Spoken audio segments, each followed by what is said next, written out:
नमस्कार.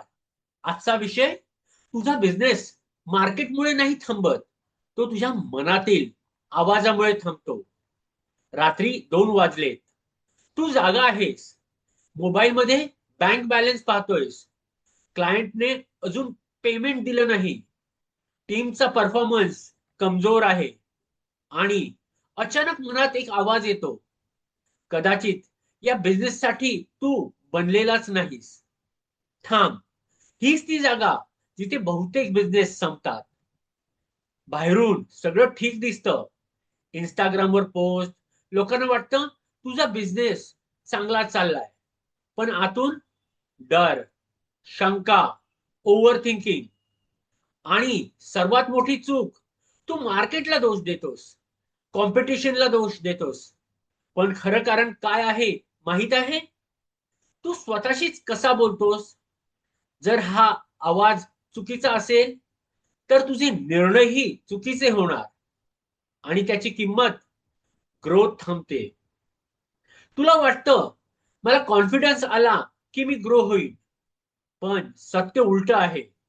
तू स्वतःशी कसा बोलतोस त्यावर कॉन्फिडन्स तयार होतो. एक डील फॉल झाली, तुझा माइंड लगेच म्हणतो मी नाही करू शकत. पण सक्सेसफुल लोक काय करतात? ते सेम सिच्युएशन मध्ये म्हणतात, हे कठीण आहे पण मी मार्ग काढणार. Same situation, different self talk, different future. हेच गेम बदलतं. एक एमएसएमई बिझनेस ओनर होता.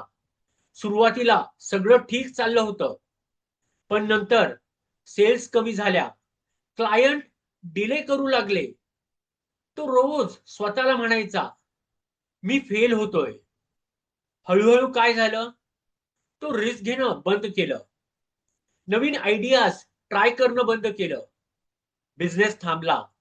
एक दिवस त्याने एक छोटा बदल केला. तो स्वतःशी बोलायला लागला, मी शिकतोय, मी सुधारतोय, मी पुन्हा ट्राय करणार.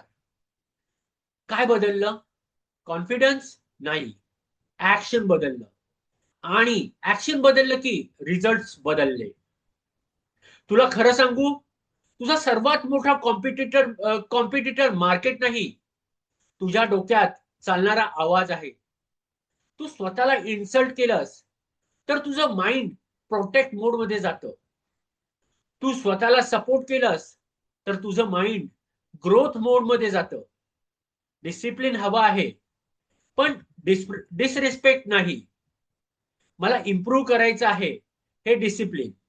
मी युजलेस आहे, हे डिस्ट्रक्शन. तू स्वतःशी कसा बोलतोस तेच तुझं फ्युचर ठरवतं. आजपासून एक रूल ठेवूया. जेव्हा काही चुकलं, थांब आणि स्वतःला विचार, मी काय शिकू शकतो? पुढचा स्टेप काय आहे? बस. सिंपल आहे पण पॉवरफुल आहे. कारण बिझनेस बाहेर नाही जिंकायचा, आधी आज जिंकायचा असतो. धन्यवाद.